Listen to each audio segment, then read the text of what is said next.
My name is Samantha Castellanos. I'm from Texas A&M University, and here we have Dr. Tapia and his wife. The first question I would like to ask is, what got you interested in your field of study? Oh, mathematics is what I'm in because when I was young, I was good at math. Okay, so I'm not one of those complicated people that have so many things they're good at that they have a difficult decision. To me, I was good at math. I was real good in it, and I enjoyed it. So I followed what I would call the path of least resistance.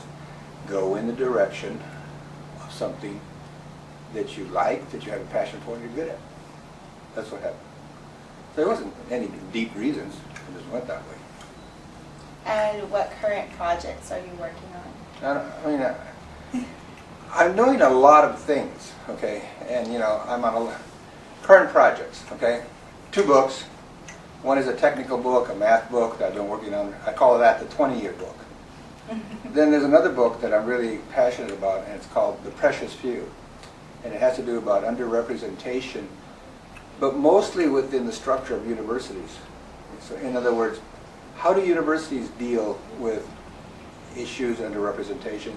How does the faculty see things? How do students? How does the administration? What's good about the way universities handle things and what's bad about it? But most of the things that I'll say in this book will be critical because, look, we haven't succeeded. So if you say, oh, wow, this was a problem 40 years ago, now we've solved it, we haven't.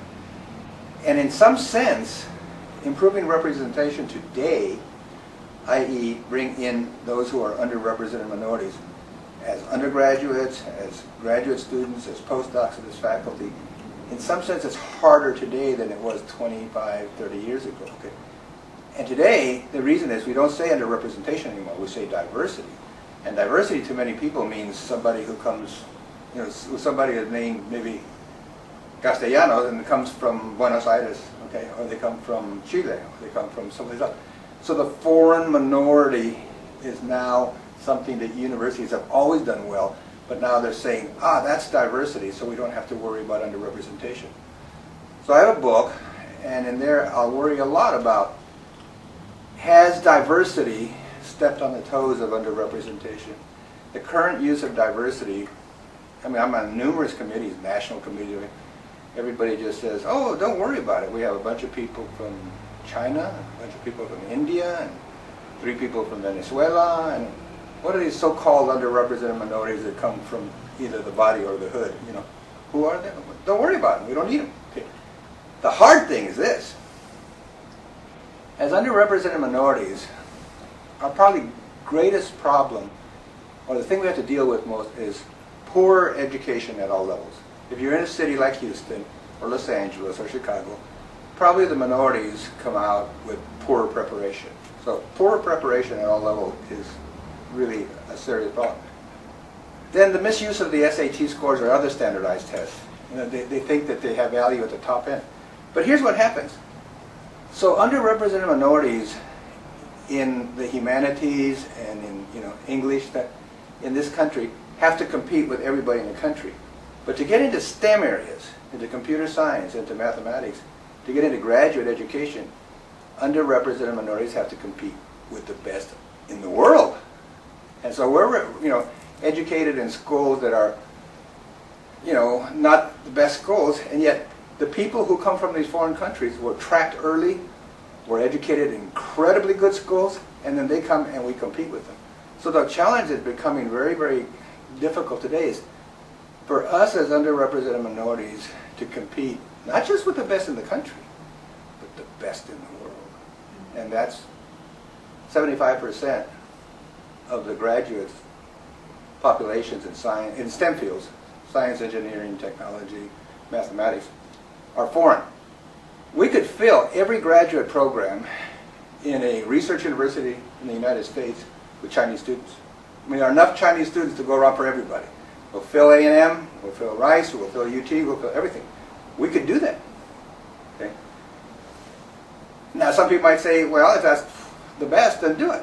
But what about this sort of distribution in the country? Is it best issue for the country? What about building a permanent underclass of, I can identify your educational destiny if you say, to me, well, I'm Hispanic or African American. That shouldn't be the case. And we shouldn't have a permanent underclass that says, oh, I can tell the quality of your education if you're Hispanic or Mexican American. We're going to have mixes, but it shouldn't be so correlated so well with whether being Hispanic or African American. Gender equity is on par. That's good. I mean, women are everywhere pretty much. Okay? And look at presidents of universities. But underrepresentation issues, the country is, we had a certain time to work with them. We haven't solved them. And people are tired of them. They're tired of them. I know working on projects like this and being in so many committees requires a ton of traveling. Yeah. So I was wondering, how do you keep tabs on him? Not let him escape? Yeah. I usually go with him. That's good. He's got the entire procedure on the wheelchair, so he does it all. I mean, he has educated more airports and the personnel on how to handle me at the airport. Because, you know, the airports are very sloppy about the way they do stuff. They feel they're doing it right, but they're not. So he has really gone through quite a few letters complaining about things that they did incorrectly. I think Jean travels more than anybody in the country in a wheelchair.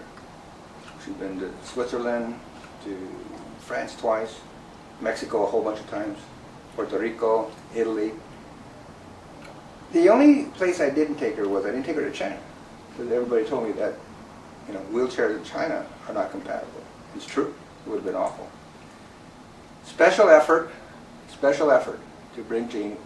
We try to go a day early, stay a day later, take it easy.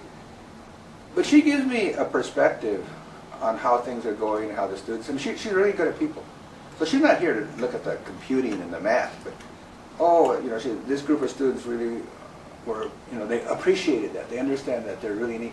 So she gives me back all kinds of feelings about saying, that talk really appealed to this group or appealed to the students and stuff. So I bounce a lot of things off her, and we just go. But I would say that when there's a choice, and maybe it's sort of even, I'll always vote to bring Jean with me. And occasionally, if I have to run real fast and get out real fast, then she doesn't go. But Jean travels, as I said, more than anybody else in the country in a wheelchair. My neurologist, my doctor, wants him to write a book on how to travel with a wheelchair. Yeah. Yeah. I told him, are you going to write a book? He goes, yeah, after I finish all the other books that I promised myself to write. Her neurologist is great, and he says, look, Richard, everybody will read that book. Okay, it's not clear they're going to read your math book or they're going to read the other book, but everybody would read the book about how to deal with airlines and how to deal with hotels. See, hotels, this hotel is pretty good, by the way. Hotels don't really know what it means to say an accessible room. It could be from just a wide door to something really, really good. And they don't know. So it isn't that they're going to try to get out of things. It's that they really don't understand. Somebody has to teach them. And every time we go someplace and we teach the hotel, then they say, thank you, thank you. In fact, in North Carolina, they gave us a big meal and say, oh, you helped us so much. Okay. But, it is a commitment. And, but I think it's worth it. See? I think it's worth it. Okay, well, thank you so much for doing this interview for us. Well, thank you. Greatly appreciate We enjoy it. Thank you. I will say this to you.